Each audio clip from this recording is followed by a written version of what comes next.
This channel does not promote any violent, harmful, or illegal activities. All content provided by this channel is meant for an educational purpose only.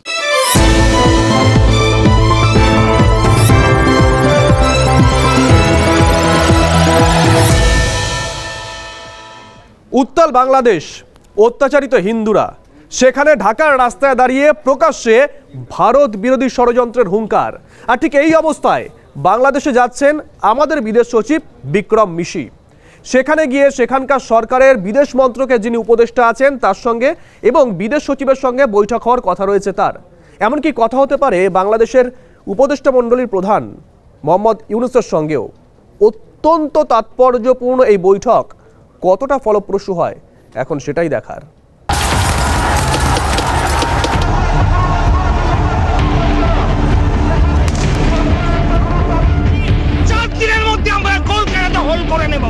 বাংলাদেশে সংখ্যালঘু হিন্দুদের ওপর লাগাতার দমনপীড়ন, ঢাকার রাজপথে ভারতের মানচিত্র বদলে দেওয়ার হুঙ্কার, ভারতীয় দূতাবাসের সামনে বিএনপির বিক্ষোভ, ভারত বাংলাদেশ সীমান্তে সন্দেহজনক গতিবিধি। ওপার বাংলার এই উত্তাল পরিস্থিতির মধ্যেই সোমবার ঢাকা সফরে যাচ্ছেন বিদেশ সচিব বিক্রম মিশ্রি। শেখ হাসিনার বাংলাদেশ ত্যাগ এবং মোহাম্মদ ইউনূসের নেতৃত্বে অন্তর্বর্তী সরকার গঠনের পর এই প্রথম ঢাকায় উচ্চ পর্যায়ের প্রতিনিধি পাঠাচ্ছে নয়াদিল্লি। সূত্রের খবর, এই সফরে বাংলাদেশের অন্তর্বর্তী সরকারের ডিফ্যাক্টো বিদেশমন্ত্রী মোহাম্মদ তৌহিদ হোসেন এবং সে দেশের বিদেশ সচিব মোহাম্মদ জাসিমউদ্দিনের সঙ্গে বৈঠক করবেন মিশ্রি। কথা হতে পারে অন্তর্বর্তী সরকারের প্রধান উপদেষ্টা মোহাম্মদ ইউনূসের সঙ্গেও। এরকম কিছু নয় যে বাংলাদেশে গিয়ে বাংলাদেশের একটা অবৈধ সরকারের সঙ্গে আমাদের সরকার এই মুহূর্তে বৈঠক করবে। তারা যদি মনে করেন তারা আসবেন, তারা কথা বলবেন। বাংলাদেশ যা ফরেন পলিসি চালাচ্ছে, মানে পাকিস্তানের থেকে একটা খারাপ ফরেন পলিসি ওরা চালাচ্ছে। তো আমার মনে হয় যে দুদেশের মধ্যে সম্পর্ক এই মুহূর্তে কিছু নেই। তবু আমরা ভাষার কথা ভেবে, পার্শ্ববর্তী রাষ্ট্রের কথা ভেবে আমরা আমাদের দিক দিয়ে ব্যবহারগুলো ভালো করছি। আগামী দিনটা বাংলাদেশিদের পক্ষে খুব একটা ভালো হবে বলে মনে হচ্ছে না। পর্যবেক্ষক মহলের মতে এই বৈঠকে ধর্মীয় সংখ্যালঘুদের ওপর আক্রমণের বিষয়টি তুলে ধরতে পারেন ভারতের বিদেশ সচিব।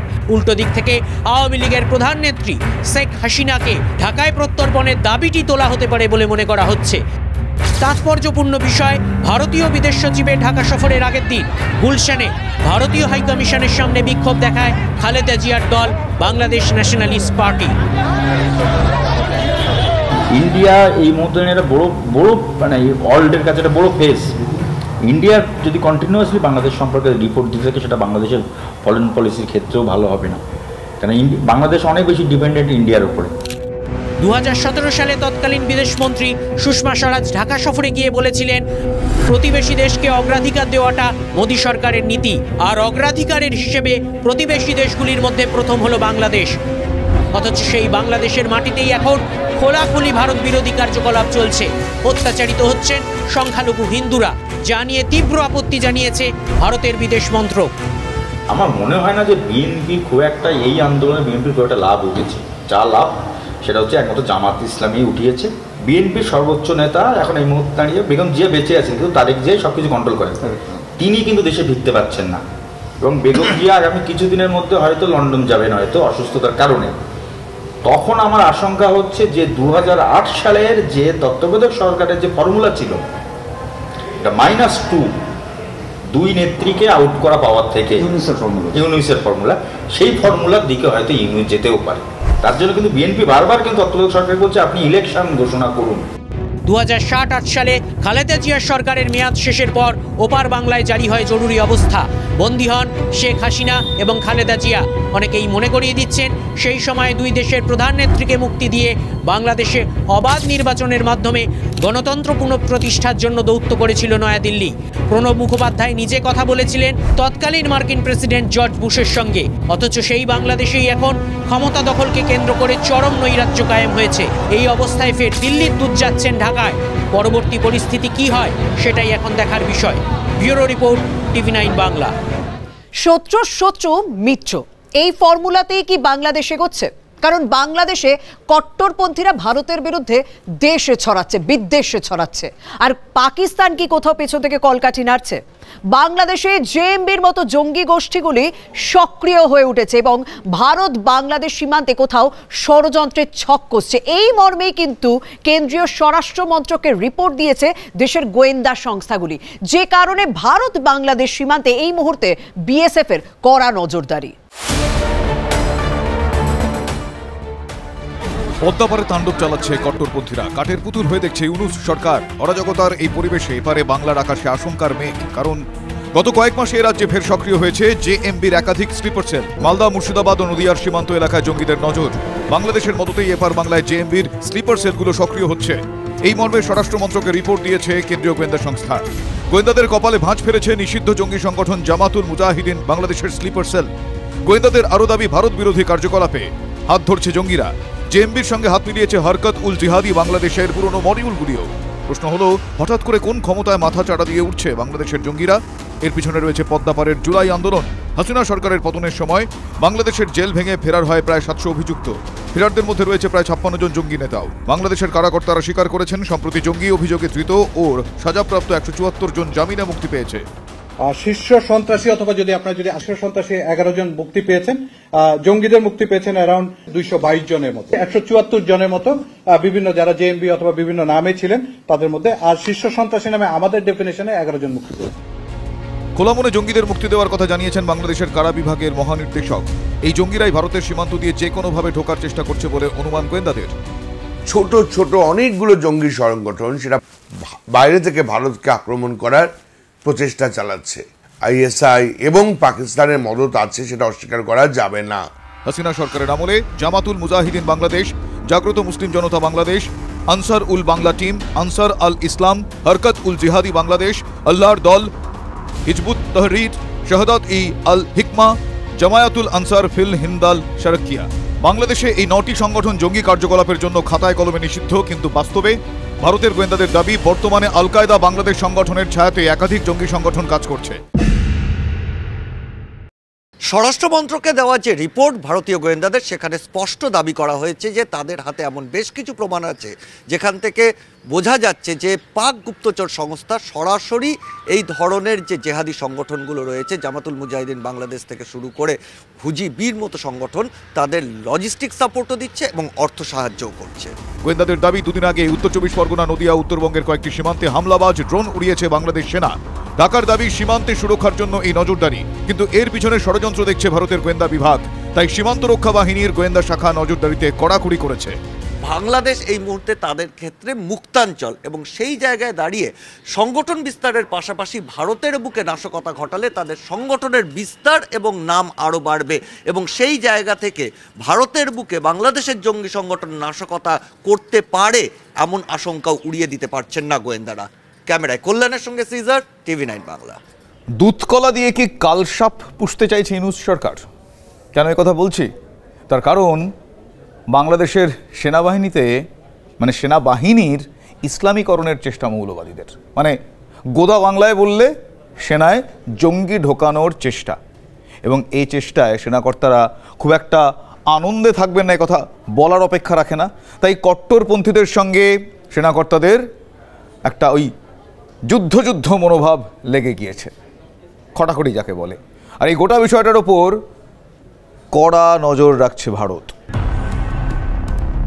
হাসিনা দেশ ছাড়ার পর থেকে 200-রও বেশি জঙ্গি নেতাকে জেল থেকে ছেড়ে দিয়েছে ইউনূস প্রশাসন। সরকারে জামাতের প্রভাব থাকায় প্রশ্রয় পাচ্ছে কট্টরপন্থী ইসলামিক সংগঠনগুলো। আর তার পরিণাম, ঢাকায় আইসিসের পতাকা হাতে ভারত বিরোধী স্লোগান, সঙ্গে হামলার হুঁশিয়ারি। ভারত তুমি খানখান হয়ে যাবে, টুকরো টুকরো হয়ে যাবে। এদেশের তাওহীদি জনতা নিজেরাই নিজেদের হাতে দায়িত্ব তুলে নিতে বাধ্য হবে। হেফাজতে ইসলাম বৃহত্তর কর্মসূচি নিতে বাধ্য হবে। গোটা বাংলাদেশে বিদ্রোহের আগুন ধরবে। ये पाकिस्तान तुम्हारा है, इस पाकिस्तान का जो एटम बम है ना, वो भी तुम्हारा है। आए जुर्रत करे कोई आंख उठाकर बांग्लादेश की तरफ देखने की, उसकी आंखें निकाल देंगे। ভারতকে আমি কোনো শক্তিশালী দেশই মনে করি না। ওই যে কথায় বলে, পুজোরও স্বাদ হয় চিত হয়ে শুতে। আর সেই পথে হেঁটেই কট্টরপন্থীরা গরম করতে উঠে পড়ে লেগেছে ওপারের হাওয়া। শুধু লম্বা চওড়া বাঁধ নয়, সূত্রের খবর বাংলাদেশ সেনাবাহিনীতেও নাকি মাথা গলাতে চাইছে মৌলবাদীরা।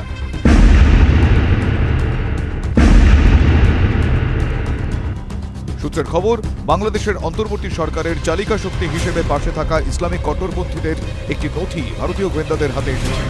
সেই নথিতে ঔপনিবেশিক প্রশিক্ষণে প্রশিক্ষিত সেনাবাহিনীর বিরোধিতা করা হয়েছে। বলা হয়েছে বাংলাদেশে বর্তমান সেনাকর্তাদের বদল প্রয়োজন, পরিবর্তে ইসলামিক সেনাবাহিনী তৈরির নিদান দেওয়া হয়েছে। অর্থাৎ সিরিয়া বা সোমালিয়ার মতো বিভিন্ন জায়গায় যেখানে ইসলামিক শক্তিগুলো তারা ক্ষমতা দখল করেছে এবং ইসলামিক যে সেনা তৈরি করেছে সেই মডেল অনুসরণ করে বাংলাদেশেও ইসলামিক সেনা তৈরি করার পরিকল্পনা এই মৌলবাদী শক্তিগুলোর। 2017 সালের পরবর্তী সময় একটা রিপোর্ট দেওয়া হয়েছিল কেন্দ্রীয় গোয়েন্দা সংস্থার তরফ থেকে যে দুদিক থেকে ভারতকে আক্রমণ করা হবে, এক বাংলাদেশ আর একদিক পাকিস্তান, এবং সেটাই হচ্ছে। ছোট ছোট অনেকগুলো জঙ্গি সংগঠন সেটা ভারতের বাইরে, ভারতের ভেতরে, বাইরে থেকে ভারতকে আক্রমণ করার প্রচেষ্টা চালাচ্ছে। সেখানে যে ISIS বা ISI এবং পাকিস্তানের মদত আছে সেটা অস্বীকার করা যাবে না। সূত্রের খবর বাংলাদেশ আর্মির ইসলামীকরণ এই মুহূর্তে কোনোভাবেই মেনে নিতে রাজি নন সেদেশের সেনাকর্তারা। এই নিয়ে কট্টরপন্থীদের সঙ্গে ইতিমধ্যেই তাদের মতবিরোধ তৈরি হয়েছে। ভারতের কাছে এটা সামান্য হলেও স্বস্তির। গোয়েন্দা রিপোর্টে উল্লেখ, এই মতানৈক্য অদূর ভবিষ্যতে বাংলাদেশের রাজনীতির নির্ণায়ক ভূমিকা নিতে পারে, বাংলাদেশে মৌলবাদীদের উৎখাত করতে যা সহায়ক হতে পারে। তাই আপাতত গোয়েন্দা নজরদারি বাড়ানোর পাশাপাশি বাংলাদেশ পরিস্থিতির ওপর প্রতি মুহূর্তে নজর রাখছে ভারত। ক্যামেরায় কল্যাণের সঙ্গে সিজার, TV9 বাংলা। কুকথায় পঞ্চমুখ, কণ্ঠে ভরা বিষ।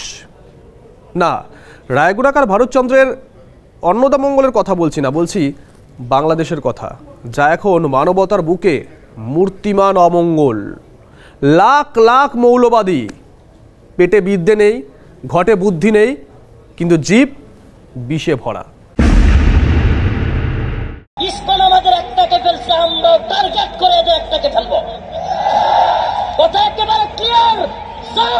ক্যান্সারের একটাই আনসার, সেটা হচ্ছে এটা উগরে ফেলতে হবে। শরীরের যেই অংশে ক্যান্সার হবে সেই অংশটা কেটে না ফেললে এই অংশ ঠিক হবে না, সারা শরীরে ক্যান্সার ধরবে। ইসকনকে বাংলাদেশ থেকে উগরে ফেলতে হবে। এত বড় জেনোসাইডের কথা বলছে ওপেনলি।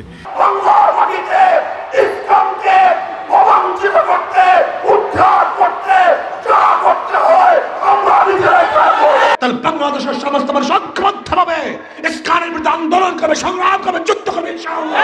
যদি এত লোক ওর কথা শুনে যদি রাস্তায় নেমে এরকম কিছু করতে শুরু করে, মুসলিম নামধারী যারা আবার এই ইসকন সভাপতি হিন্দুকে গ্রেফতার করায় সরকারের নিন্দা করতেছে, তাহলে বোঝা যায় এখনো দেশে ভারতের রয়ের দালাল আছে। রুশ ভারতের দালালেরা হুঁশিয়ার সাবধান, দালালিয়ার কর্মীরা পিঠের চামড়া থাকবে না। ভারত তুমি খানখান হয়ে যাবে, টুকরো টুকরো হয়ে যাবে। এদেশের তৌহিদি জনতা নিজেরাই নিজেদের হাতে দায়িত্ব তুলে নিতে বাধ্য হবে। হেফাজতে ইসলাম বৃহত্তর কর্মসূচি নিতে বাধ্য হবে।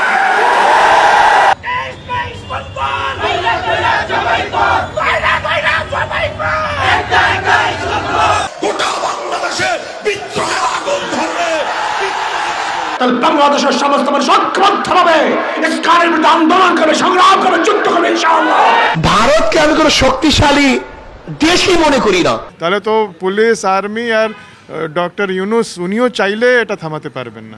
ওপারে হুঙ্কার, প্রতিক্রিয়া এপারেও। ওপারে সংখ্যালঘু হিন্দুদের উপর নিপীড়নের ঘটনা ঘটছে, কলকাতা দখলের হুঙ্কার দেওয়া হচ্ছে, যার বিরোধিতায় এ রাজ্য বিভিন্ন জায়গায় প্রতিবাদ মিছিলের ছবি ধরা পড়ল। বাংলাদেশ বিরোধিতার ব্র্যাকেটে স্থানীয় রাজনৈতিক এজেন্ডাও বাদ গেল না।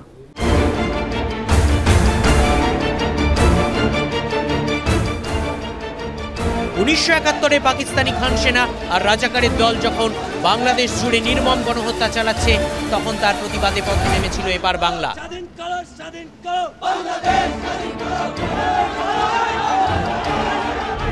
স্বাধীন বাংলাদেশ তৈরির 5 দশক পরে বাংলাদেশে যেভাবে ধর্মীয় উৎপীড়ন চলছে, তার বিরুদ্ধে গঙ্গাপাড়ের বাঙালি আবার পথে নেমেছে। কলকাতা থেকে কাঁথি, দমদম থেকে শিলিগুড়ি, প্রতিবাদ চলছে দিকে দিকে। রবিবার পূর্ব মেদিনীপুরের কাঁথিতে সাধু সন্তদের নিয়ে মিছিল করেন বিরোধী দলনেতা শুভেন্দু অধিকারী। আজকে হিন্দুরা প্রত্যুত্তর দিচ্ছে আর চিন্ময় কৃষ্ণ প্রভুর মুক্তি চাইছে। মন্দির ভাঙা বন্ধ করো, সনাতনীদের সুরক্ষা দাও, এই আমাদের দাবি। আমাদের বহু আত্মীয় স্বজন বাংলাদেশে থাকে, আমরা বাঙালি হিন্দু, সর্বোপরি সনাতন সমাজ তাদের জন্য উদ্বিগ্ন। সুকিয়া স্ট্রিট মোড় থেকে মানিকতলা হয়ে দীনেন্দ্র স্ট্রিট পর্যন্ত মিছিল করে নগেন্দ্র মঠ মিশন এবং বাংলা সিটিজেন্স ফোরাম। আমরা বলছি এই মিছিল থেকে অবিলম্বে কেন্দ্রীয় সরকার, অবিলম্বে দিল্লি সরকার বাংলাদেশে কড়া ব্যবস্থা নিক, যাতে এই ধরনের নির্যাতনের ঘটনাগুলি বন্ধ হয়। কারণ এর রাজনৈতিক ফায়দা তোলার চেষ্টা করছে বিজেপি, আর বাংলাদেশে হ্যারাস্ট হচ্ছেন সাধারণ মানুষ। বরানগর, কেষ্টপুর ও দমদমেও সনাতনী সংগঠনের উদ্যোগে প্রতিবাদ মিছিল সংগঠিত হয়। পা মেলান বহু মানুষ। ওপার বাংলায় হিন্দুদের ওপর লাগাতার অত্যাচার আর তার প্রতিবাদে গর্জে উঠছে এপার বাংলা। রবিবার কলকাতার বিভিন্ন জায়গায় প্রতিবাদ মিছিল বেরিয়েছে এবং এই মুহূর্তে আমরা রয়েছি একটি প্রতিবাদ মিছিলে, যেটি মূলত বরানগর এলাকার উপর দিয়ে যাচ্ছে এবং দেখা যাচ্ছে মিছিলের আয়োজনে বঙ্গীয় হিন্দু জাগরণ মঞ্চ। দক্ষিণ 24 পরগনার কাকদ্বীপের মাইতির চক থেকে কালী মন্দির পর্যন্ত প্রতিবাদ মিছিল করে হিন্দু রক্ষা কমিটি। অংশ নেন স্থানীয় বিভিন্ন মঠ ও মিশনের সন্ন্যাসীরা। বাংলাদেশে সংখ্যালঘুদের ওপর অত্যাচারের প্রতিবাদে উত্তর 24 পরগনার গাইঘাটার চাঁদপাড়ায় মিছিল করেন সনাতনীরা। হুগলির রিষড়ার বাঙুর পার্কে পথে নামেন জাগ্রত সনাতনী হিন্দু সমাজের প্রতিনিধিরা। মিছিল শেষ হয় রিষড়ার 4 নম্বর রেলগেটে। পশ্চিম মেদিনীপুরের পিংলার জলচক থেকে গোকুলচক পর্যন্ত প্রতিবাদ মিছিল করে সিপিএম। প্রতিবাদের এই আগুনে ঘি ঢেলেছে বিএনপির যুগ্ম মহাসচিব রাহুল কবির রিজভির একটি মন্তব্য। আপনারা বাংলাদেশে বলছেন সংখ্যালঘু নির্যাতন, সংখ্যালঘু নির্যাতনের ফলাফল কি? তারা চট্টগ্রামকে ভারতের অংশ বলে দাবি করবে বলেছে। তো আমরা আমাদের বিবিধ শক্তি, তারুণ্যের শক্তি নিয়ে আমরা এটাই বলবো যে ঠিক আছে, তোমরা যদি চট্টগ্রাম দাবি করবে কি কারণে, তোমরা যদি ওইটা দাবি করতে পারো তাহলে আমরাও দাবি করব আমাদের নবাব সিরাজউদ্দৌলার বাংলা বিহার উড়িষ্যা ফেরত দাও আমাদেরকে। যা শুনে তীক্ষ্ণ কটাক্ষ ছুড়ে দিয়েছেন বাংলার বিরোধী দলনেতা শুভেন্দু অধিকারী। আমরা ওদের উপর নির্ভর করি না। কে একটা বিয়াদব আছে বিএনপির, তার বউর শাড়ি পরা ছিল, ওই মোল্লার রিজভিকে আমি বলতে চাই, তুমি কিছুদিন আগে কলকাতায় এসেছিলে, তোমার হাতে একটা রিং বসিয়ে নিয়ে গেছো, ওটা ভারতের তৈরি, ওইটা খুলে বের করে দাও, বউর শাড়িটা পরে পড়াবে। এরা আমাদের উপর নির্ভর করে। 1971-এ বিশ্বমঞ্চে পাকিস্তানি বর্বরতার মুখোশ খুলে দিয়েছিল ভারত। সেই বাংলাদেশের মুক্তমন এখন কট্টরপন্থীদের হাতে বন্দী। যে দেশের সংবিধানে গণতন্ত্র, মানবাধিকার, ধর্মনিরপেক্ষতা, ধর্মীয় স্বাধীনতার কথা লেখা, তাদের সংবিধানই যেন এখন কাফনে ঢাকা। Bureau report, TV9 Bangla. আচ্ছা, বাংলাদেশ কি ভারতের কাছে আরেকটা পাকিস্তান হয়ে উঠছে? ওপার বাংলায় কট্টরপন্থীদের দাপাদাপি এই প্রশ্ন তুলতে আমাদের বাধ্য করছে। জঙ্গি পতাকা হাতে নিয়ে ভারত বিরোধী স্লোগান উঠছে ওপার বাংলায়। বিদ্বেষের বীজ ছড়ানোর চেষ্টা চলছে, অশান্তি পাকানোর চেষ্টা চলছে। আর বাংলাদেশ সরকার তাদের তরফ থেকেও কখনো কখনো আসছে ভারত বিরোধিতার সুর। আগামীকাল থেকে এই মার্কেট এলাকায় কোনো মহিলা প্রবেশ করবে না। বাংলাদেশ কি ক্রমশ পাকিস্তানের পথে হাঁটছে? বাংলাদেশের খোলা জলে ফায়দা তুলতে নেমেছে পাকিস্তান, চীন। বাংলাদেশের সীমান্তে অশান্তি পাকানোর গভীর ষড়যন্ত্র চলছে। সম্প্রতি কিছু ঘটনায় এই প্রশ্নগুলোই বড় হয়ে উঠছে।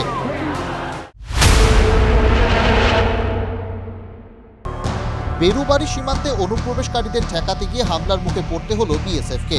হামলায় জখম এক জওয়ান। পরিস্থিতি সামাল দিতে গুলি চালাতে বাধ্য হয় বাহিনী। তাতে এক অনুপ্রবেশকারীর মৃত্যু হয়েছে। নিহতের বাড়ি বাংলাদেশের পঞ্চগড়ে। জঙ্গি অনুপ্রবেশ ঘটিয়ে কাশ্মীরকে অশান্ত করার ছক পাকিস্তানের। ভারতের সীমান্ত লাগোয়া গ্রামেও কি একই ছক বাংলাদেশের? সামরিক শক্তিতে অনেক পিছিয়ে থাকা বাংলাদেশ এত শক্তি পাচ্ছে কোথা থেকে? ভারত বিরোধী গুপ্ত শত্রুরাই কি ঢাকাকে ইন্ধন যোগাচ্ছে? এখন যে ডিসপেন্সেশন রয়েছে বাংলাদেশে, ওরা পাকিস্তানকে নিজের বন্ধু ভাবছে এবং পাকিস্তানের সাথে হাত মিলিয়েছে, চীনের সাথে হাত মিলিয়েছে। ওরা ওখানে পুরো ক্লেনজিং, এথনিক ক্লেনজিং যেটাকে বলা হচ্ছে, এক রকমের তালিবান শাসন, সেই ধরনের শাসন ওরা চালিয়ে যাচ্ছে। অনুপ্রবেশের সঙ্গে জঙ্গি গোষ্ঠীর সক্রিয়তা চিন্তা বাড়াচ্ছে।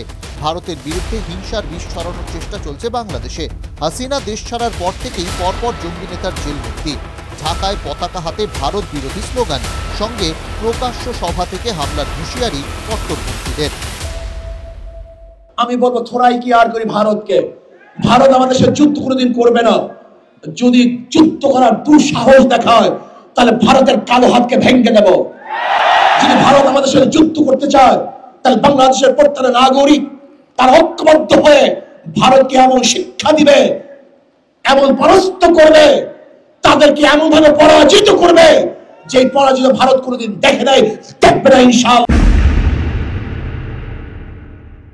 শুধু কট্টরপন্থীদের তরফেই নয়, বাংলাদেশের অন্তর্বর্তী সরকারের তরফেও ভারত বিরোধিতার লক্ষণ স্পষ্ট। ভারতকে ব্যান্ডউইথ ট্রানজিট দেওয়ার সিদ্ধান্ত প্রত্যাহার করল ইউনূস সরকার। উত্তর পূর্ব ভারতের রাজ্যগুলিতে মোবাইল ইন্টারনেট সংযোগ বাড়ানোর লক্ষ্য নিয়েছিল দিল্লি। তার জন্য বাংলাদেশের জমি ব্যবহার করে ব্যান্ডউইথ ট্রানজিটের আবেদন জানিয়েছিল ভারত। সেই প্রস্তাব খারিজ করে দিয়েছে বাংলাদেশ টেলিকমিউনিকেশন রেগুলেটরি কমিশন।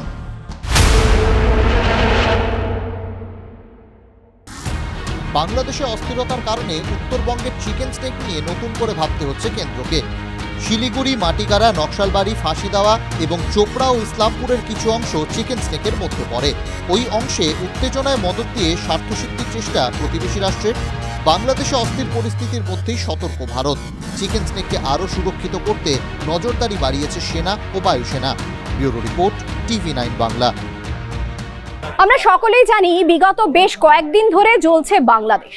এই অবস্থায় ওপারের মৌলবাদীরা এপারে যদি অনুপ্রবেশের চেষ্টা করে তাহলে কি হবে, সেই আশঙ্কা যখন প্রকট হচ্ছে, সেই সময় দাঁড়িয়ে মাল পুরসভার বিরুদ্ধে একটা চাঞ্চল্যকর অভিযোগ সামনে এলো। অভিযোগ কি, গত নভেম্বর এবং ডিসেম্বর 2 মাসে নাকি মাল পুরসভা আফগানিস্তানি অনুপ্রবেশকারীদের এদেশে নাগরিকত্ব পাইয়ে দেওয়ার চেষ্টা করেছে। হ্যাঁ, এর জন্য দুবার সিবিআই নোটিশ পাঠিয়েছে। সেই এক্সক্লুসিভ রিপোর্ট TV9 বাংলার হাতে। বাংলাদেশের চরম অরাজকতা, এ রাজ্যে অনুপ্রবেশের আশঙ্কা বাড়ছে। এই অবস্থায় সিবিআই স্ক্যানারে তৃণমূল পরিচালিত মাল পুরসভা, এই পুরসভার বিরুদ্ধে বিস্ফোরক অভিযোগ উঠছে।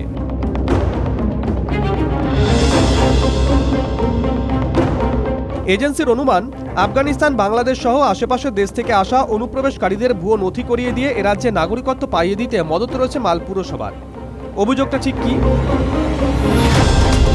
দিল্লি বিমানবন্দর থেকে সন্দেহজনক 6 জনকে আটক করে সিবিআই। এজেন্সির সন্দেহ, এরা সবাই আফগান নাগরিক। ভুয়ো নথির মাধ্যমে এরা ভারতীয় নাগরিকত্ব ও পাসপোর্ট বানিয়েছেন। ধৃতরা প্রত্যেকে মালবাজার পুরসভা এলাকায় তাদের জন্মের সরকারি নথি জমা দেন। গত নভেম্বর মাসে মালবাজার পুরসভাকে প্রথম নোটিশ দেয় সিবিআই। উত্তর মেলেনি। 5ই ডিসেম্বর ফের নোটিশ পাঠানো হয়। কিসের ভিত্তিতে জন্ম ও পরিবারের অন্য সদস্যদের মৃত্যু সার্টিফিকেট দেওয়া হলো, বিস্তারিত তথ্য চেয়েছে সিবিআই। মোট 15 জনের জন্ম মৃত্যু সার্টিফিকেট সংক্রান্ত নথি চাওয়া হয়েছে। চাঞ্চল্যকর এই অভিযোগ সামনে আসতেই তীব্র কটাক্ষ বিরোধীদের। বিজেপি বিধায়ক শঙ্কর ঘোষের তোপ, এভাবেই মৌলবাদী অনুপ্রবেশকারীদের সাহায্য করছে তৃণমূল সরকার। তৃণমূল কংগ্রেসের সরকার যে দেশবিরোধী সরকার, দেশদ্রোহীদের সরকার, সেটা আরেকবার প্রমাণিত হলো।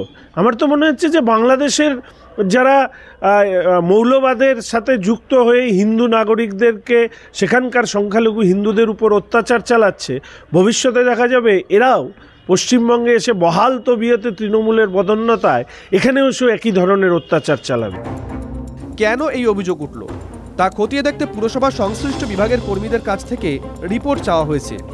বিতর্কের মুখে সাফাই চেয়ারম্যান ও ভাইস চেয়ারম্যানের। এগুলো রুটিন ব্যাপার, এরকম অনেক দপ্তর থেকেই এরকম আসে ভেরিফিকেশনের জন্য। যদি এখান থেকে হয়ে থাকে উপযুক্ত কাগজপত্র দেওয়া হবে। একটা লেটার করেছে আর কি, তো সেটা আমরা যেই সংশ্লিষ্ট দপ্তরে যে কাজ করে বার্থ সার্টিফিকেট বা এসব, তো তাকে আমরা একটা দিয়েছি যে ওগুলো বিষয় দেখে নিয়ে তারা একটা আমাদেরকে অফিসকে রিপোর্ট দিবে। তারপরে আমরা দেখব যে ওটা ইস্যু হয়েছে কি হয়নি, এখন এটাও তো আমরা না দেখে বলতে পারছি। কেন, কিসের ভিত্তিতে ভুয়ো জন্ম মৃত্যু সার্টিফিকেট কত পেতে পারেন অনুপ্রবেশকারীরা? পিছনে কারা? কত বড় চক্র? সব প্রশ্নের উত্তর খুঁজছে সিবিআই। চোখ ফেরানো যাক সুজলা সুফলা বঙ্গভূমির দিকে। আপাত নদৃষ্টিতে আমাদের এই রাজ্য যথেষ্টই নিরাপদ। ধর্মীয় কারণে তো বটেই, কিন্তু রাজনৈতিক কারণে কি এখানে যথেষ্ট উত্তেজনা তৈরি হচ্ছে না? হচ্ছে তো। বিগত 7.5 দশকের ইতিহাস যদি আমরা দেখি, তাহলে কিন্তু বারংবার রাজনৈতিক হিংসার বলি হতে হচ্ছে বহু মানুষকে, বিভিন্ন দলের মানুষকে। আর এবার সমবায় ভোটকে কেন্দ্র করে উত্তেজনা। কি দেখা গেল আজ সকাল থেকে? নন্দীগ্রামে কোঅপারেটিভ এগ্রিকালচারাল ব্যাংকের যে নির্বাচন ছিল তাকে ঘিরে রণক্ষেত্র, বুথের 200 মিটারের মধ্যে বোমাবাজি। অন্যদিকে বাদ গেল না পাঁশকুড়া এবং কোলাঘাট, সেখানেও ব্যাপক উত্তেজনা।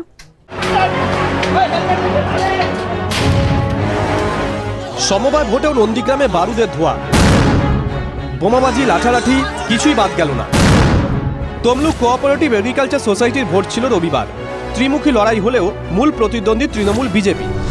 ভোট ঘিরে সকাল থেকে চাপা উত্তেজনা ছিল 1 নম্বর ব্লকের কাঞ্চননগর হাইস্কুলের সামনে। 144 ধারা উপেক্ষা করেই জমায়েত করেন তৃণমূল বিজেপি কর্মী সমর্থকরা। ভোট পর্ব বেশ কিছুক্ষণ চলার পরেই রণক্ষেত্র চেহারা নেয় গোটা এলাকা। পুরো দখল করে ছাপ্পা মারছে বিজেপি তৃণমূলের লোকেরা। বুথের আশেপাশে ঝামেলায় জড়িয়ে পড়েন। আচমকাই শুরু হয় বোমাবাজি, লাঠির লড়াই। মুহুর্মুহু বিস্ফোরণে কেঁপে ওঠে গোটা এলাকা। বিজেপি 3 জন ও তৃণমূলের 5 জন জখম হন বলে খবর। ঘটনাস্থলে যান তমলুকের প্রাক্তন বিজেপি সাংসদ দিব্যেন্দু অধিকারী। রেয়াত করা হয়নি সংবাদ মাধ্যমকেও। বোমার স্প্লিন্টার লাগে TV9 বাংলার প্রতিনিধি কনিষ্ক মাইতির হাতে। লাঠির গায়ে জখম আমাদের চিত্র সাংবাদিকও। নগর স্কুলের ঠিক অদূরে এখানেই বোম চার্জ হচ্ছে, আর রীতিমতো এই বোম চার্জকে ঘিরে আতঙ্ক ছড়ায় এলাকায়। স্থানীয় মানুষজন রীতিমতো তারা শঙ্কিত যে সমবায় নির্বাচনকে কেন্দ্র করে যদি এই ধরনের বোম চার্জ হয় তাহলে তাদের নিরাপত্তা কোথায়? ভোটে অশান্তির জন্য দিব্যেন্দুর দিকে আঙুল তৃণমূলের, পাল্টা শাসককে দোষারোপ বিজেপির। মানুষ তার গণতান্ত্রিক অধিকার প্রয়োগ করছিলেন, কিন্তু আমরা দেখতে পেলাম দিব্যেন্দু অধিকারী তিনি কাঁথি এবং খেজুরি থেকে প্রচুর বহিরাগতকে নিয়ে এসে এলাকাকে অশান্ত করলেন। এবং আমাদের দুয়ে 4 করতে সমস্যা হচ্ছে না, দিব্যেন্দু অধিকারীর এই নির্বাচন ক্ষেত্রে প্রবেশ এবং বোমবিগের আওয়াজে পুরো এলাকা কেঁপে ওঠা। এইভাবে এই অরাজক যে অবস্থা, মানুষকে মানুষের ভোট না দিতে দিয়ে ছাপ্পা মেরে নির্বাচনে জেতা মমতা বন্দ্যোপাধ্যায় সরকারের একটা ট্র্যাডিশনে পরিণত হয়েছে। শুধু নন্দীগ্রাম নয়, সমবায় ভোট ঘিরে উত্তেজনা ছড়ায় কোলাঘাটেও। বিজেপির অভিযোগ, দেউলিয়া হাই স্কুলে ভোট দিতে আসার সময় বিজেপির ভোটারদের পথ আটকায় তৃণমূলের স্লিপ হাতে ধরিয়ে দেয়। এরপরেই দুপক্ষের মধ্যে বচসা, ধস্তাধস্তি। তৃণমূল বিজেপির সংঘর্ষে উত্তপ্ত হয়েছে পাঁশকুড়াও। পুলিশের সঙ্গে বাদানুবাদ শুরু হয়ে যায়। ভোট মানেই হিংসা, এই ছবিতেই অভ্যস্ত বাংলা। সমবায় ভোটেও ঝরছে রক্ত, বোমাবাজি, মারামারি সবই হচ্ছে। বড় ভোটে কি হবে? আতঙ্ক তো হবেই। পূর্ব মেদিনীপুর থেকে কনিষ্ক মাইতির রিপোর্ট, TV9 বাংলা। রাজ্যে আবারও ধর্ষণের অভিযোগ, আবারও ছোট্ট একটি মেয়ে। মুর্শিদাবাদের বড়য়ার ঘটনা এবং 5 বছরের শিশুকে শারীরিকভাবে নির্যাতনের অভিযোগ উঠছে এক যুবকের বিরুদ্ধে। ইতিমধ্যে অভিযুক্তকে গ্রেপ্তার করা হয়েছে, পক্সো আইনে মামলাও রুজু করা হয়েছে। কিন্তু প্রশ্ন উঠছে, এই রাজ্যে নারী নিরাপত্তা কবে ফিরবে? ওই ছোট্ট মেয়েটি এই মুহূর্তে হাসপাতালে গুরুতর আহত অবস্থায় চিকিৎসাধীন।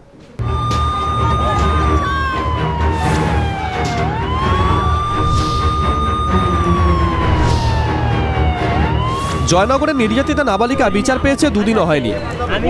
ক্লাস 4-এর ছাত্রীকে ধর্ষণ করে ফাঁসির সাজা দেওয়া হয়েছে অভিযুক্তকে।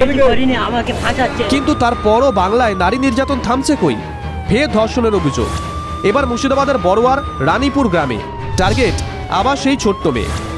শনিবার বিকেলে বাড়ির বাইরে খেলছিল 5 বছরের শিশু কন্যা। হঠাৎ তাকে বাইকে করে তুলে নিয়ে যায় এলাকারই যুবক টিটু ভল্লা। অভিযোগ, বাড়ি থেকে 300 মিটার দূরে জঙ্গলে নিয়ে গিয়ে ধর্ষণ করে। স্থানীয়রা গিয়ে অচৈতন্য অবস্থায় উদ্ধার করে শিশুটিকে। অভিযুক্ত যুবককে বেধড়ক মারধর করে ক্ষিপ্ত জনতা, পরে তুলে দেওয়া হয় পুলিশের হাতে। জঙ্গলে নিয়ে এসে ওই 5 বছরের শিশুকে ধর্ষণ করে এই গ্রামেরই যুবক। গতকাল বিকেলে যখন খেলা করছিল সেই সময় তাকে তুলে নিয়ে আসে বাড়ি থেকে এবং এই জঙ্গলের মধ্যেই ধর্ষণ করে বলে অভিযোগ। গুরুতর জখম অবস্থায় কান্দি মহকুমা হাসপাতালে ভর্তি নির্যাতিতা শিশু। গ্রেপ্তার করা হয়েছে অভিযুক্ত টিটু ভাল্লাকে। ধর্ষণের অভিযোগে পস্কো আইনে মামলা রুজু করে ইতিমধ্যেই তদন্ত শুরু করেছে পুলিশ। কিন্তু অনেকজন মাঠে কাজ করছিল, ওদিকে জিজ্ঞেস করলাম যে একটা বাচ্চাকে একটা লোক ধরে নিয়ে আসছে, এদিকে কোথায় কোন দিকে গেল বলতো, বলছি যে বাচ্চাটাকে এই আধারের ভিতর দিকে ঢুকলো, দিয়ে গিয়ে দেখছি যে আমরা তখন দেখছি যে বাচ্চাটার সঙ্গে খারাপ রকম কাজ করছে। হ্যাঁ, শিশু ঠাকুমার অভিযোগ, দীর্ঘদিন ধরেই এলাকায় শিশুদের সঙ্গে অভব্য আচরণ করে অভিযুক্ত যুবক। ফাঁসির সাজা চাইছে পরিবার। না না না না না ওরকম করে কতক্ষণা করে, গ্রাম গ্রাম সব করে, এবার আমরা তা জানি না। এরকম করে বেড়াচ্ছে ছেলেটা, এবার আমরা তা জানি না। দেখছি পাশে ছেলে আছে, ও ঘুরে বেড়ায় আমার ছেলেটাকে বলে নিয়ে বিচ্ছে দেবো, এত ছেলে হয়েছে আমার একটা লাঠি হয়েছে, বলে এ পিও তোর ছেলেটা নিয়ে বিচ্ছে দেবো। এসে খেলা করছে, এখান থেকে ওকে তুলে নিয়ে গেছে, তুলে নিয়ে গিয়ে তাই বাচ্চা খেলা করছে কোনো, তখন ওই চেঁচামেচি সব আরম্ভ হয়েছে। হওয়ার পরে ওকে এই নোংরামি কাজ আরম্ভ করেছে। নোংরামি কাজ করলে এই যে পাওয়াটা সব জঙ্গল, তো জঙ্গলে সব ছিলে গেছে। কি চাইছেন? ওকে ফাঁসি দিন। বাংলায় বিশেষ করে শিশুরা, মানে মহিলা, শিশু, বয়স্ক কেউ নিরাপদ নয়। দুর্ভাগ্য এটা আমাদের যে কোন বাংলায় আমরা বসবাস করছি, যে বাংলা ক্রমশ ধর্ষণের রাজ্যে রূপান্তরিত হচ্ছে। এদিকে মুর্শিদাবাদেই নাবালিকাকে 3 দিন ধরে আটকে রেখে লাগাতার ধর্ষণের অভিযোগ, গ্রেপ্তার 4। তাজ্জব করা বিষয়, ধর্ষণে অভিযুক্ত বান্ধবীর বাবা, ষড়যন্ত্রে অভিযুক্ত বান্ধবী, তার মা ও আত্মীয় মহিলা। তার মানে নাবালিকাকে আজকে ধর্ষণে মদত করেছেন 3 জন মহিলা। ভাবা যায়, প্রাথমিকভাবে জানা যাচ্ছে ওই নাবালিকাকে দেহ ব্যবসায় নামানোর ছক ছিল। বাংলায় হচ্ছেটা কি? আরজিকর, জয়নগর, ফারাক্কা, পরপর ধর্ষণ। কোথাও কি নিরাপদ নয়? শিশুকন্যা থেকে বৃদ্ধা, কেউই। মুর্শিদাবাদ থেকে কৌশিক ঘোষের রিপোর্ট, TV9 বাংলা। সোনারপুর থেকে কুলপি। প্রাথমিক স্কুলে এখন পড়ুয়ার সংখ্যা নৈম নেই বললেই চলে। আর সেই কারণেই দক্ষিণ 24 পরগনার 200টি প্রাথমিক স্কুল নাকি বন্ধের মুখে। এই জায়গায় দাঁড়িয়ে খুব স্বাভাবিকভাবেই অভিভাবকরা দুষছেন পরিকাঠামোকে। আর প্রাথমিক শিক্ষা সংসদ কি বলছে তারা নাকি সর্বৈবভাবে চেষ্টা করছে যাতে প্রাথমিকে পড়ুয়াদের স্কুল মুখ করা যায়। স্কুল আছে, ব্ল্যাকবোর্ড আছে, শিক্ষকও আছে, শুধু কমতি পড়ুয়ার। দক্ষিণ 24 পরগনার 20টি প্রাথমিক স্কুলের পড়ুয়ার সংখ্যা তলানিতে। কোথাও 2 জন পড়ুয়া, কোথাও সংখ্যাটা 30, কোথাও আবার স্কুলে দিনের পর দিন হাজির হয় না কোনো পড়ুয়াই। সোনারপুর, বারুইপুর, ফলতা থেকে প্রত্যন্ত কুলপি, কাকদ্বীপ, ছবিটা একই রকম। সরকারি এই টিচারটা একটু বেশি হলে ভালো হয়। আমরা 5টা ক্লাস, 2 জন টিচার, গার্জেনরা চাইছে প্রতি ক্লাসে যেন একজন টিচার থাকে। তাও ঠিক সে ভরসা পাচ্ছে না যে টিচার নেই, কি একজন টিচার সবসময় 5টা ক্লাস কি করে নেবে। মাস্টাররা ঠিক মতন ক্লাস করছে না, ঠিক মতো আসছে না। আর যদি মাস্টার থাকে ছাত্র নেই, আর ছাত্র থাকলে মাস্টারও নেই। হ্যাঁ, এখন বর্তমান সব গার্জেনরা, সব ছেলেরা সব কেজি স্কুলে দিচ্ছে, এখানে সেখানে দিয়ে দিচ্ছে, যার জন্য মাস্টাররা আসে আর খালি পার্টি করে। গত বছর একটি সরকারি রিপোর্টে উঠে এসেছিল রাজ্যের 8000-এর বেশি স্কুলে পড়ুয়ার সংখ্যা একেবারে তলানিতে। এর মধ্যে 226টি স্কুল পড়ুয়া শূন্য। আর এবার দক্ষিণ 24 পরগনার 20টি প্রাথমিক স্কুল পড়ুয়ার অভাবে বন্ধ হয়ে যাওয়ার আশঙ্কা। কয়েকটি বিদ্যালয়ে যে ছাত্র সংখ্যা কমে গেছে, তার কারণ কি সঠিকভাবে লোকাল যিনি SIS আছেন, অপর বিদ্যালয় পরিদর্শক, তিনি একটা রিপোর্ট তৈরি করছেন। আমি ব্যক্তিগতভাবে বিদ্যালয়ের যারা হেড টিচার আছেন তাদের সঙ্গে কথা বলছি, ভিসি কমিটির সঙ্গে কথা বলছি, যাতে ওই বিদ্যালয়গুলোকে আবার একটু সচল করা যায়, অর্থাৎ বেশি সংখ্যক ছাত্রছাত্রী যাতে ভর্তি হয়। যদিও বাস্তবে সংখ্যাটা অনেক বেশি বলে মনে করছেন অনেকে। দীর্ঘদিন শিক্ষক নিয়োগ না হওয়া ও পরিকাঠামোকেই দায়ী করছেন বিরোধীরা।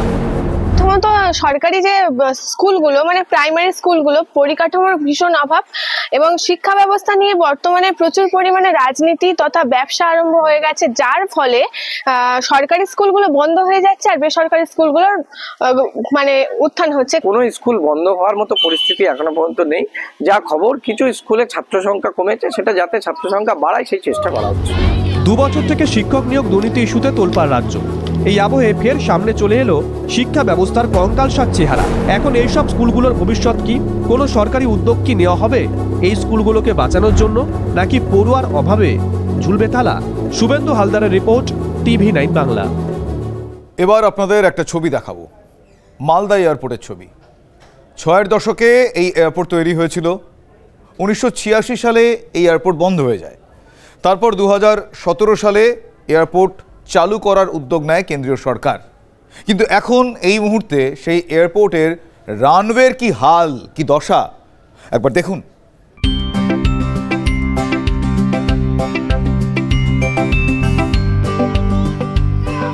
ফুচকা বিক্রি হচ্ছে ঝালমুড়ি, পপকর্ন, বাদাম, কিছুই বাকি নেই। ভাবছেন শীতের দিনে কোনো পার্কের ছবি দেখাচ্ছি? না, এটা মালদা এয়ারপোর্টের রানওয়ে। দেখুন একবার অবস্থাটা। কেউ জগিং করছেন, কেউ ক্রিকেট, ফুটবল, ব্যাডমিন্টন খেলছেন, কেউ আবার ব্যস্ত রিল বানাতে,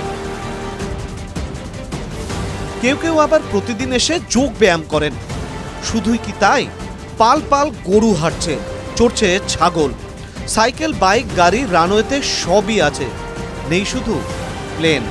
রাজ্যের আর এক প্রান্তিক শহর কোচবিহার থেকে নিয়মিত বিমান চলাচল করে, অথচ মালদহের বিমানবন্দর আকারে আয়তনে রানওয়ের দৈর্ঘ্যে কোচবিহার এয়ারপোর্টের থেকে তো বটেই, রাজ্যের অন্য অনেক বিমানবন্দরের থেকেও বড়। একবার চোখ বুলিয়ে নেওয়া যাক মালদহ বিমানবন্দরের ইতিহাসে। গনি খান চৌধুরীর উদ্যোগে 60-এর দশকে চালু হয় এই বিমানবন্দর। ইংরেজ বাজারের মধ্যভাগ থেকে 3 কিলোমিটার দূরে অবস্থিত। 350 একর জায়গা জুড়ে তৈরি হয় এয়ারপোর্ট। 1450 মিটার লম্বা ও 30 মিটার চওড়া রানওয়ে। সেই সময় নিয়মিত বিমান চলাচল করত। 1986 সালের পর বিমানবন্দরটি বন্ধ হয়ে যায়।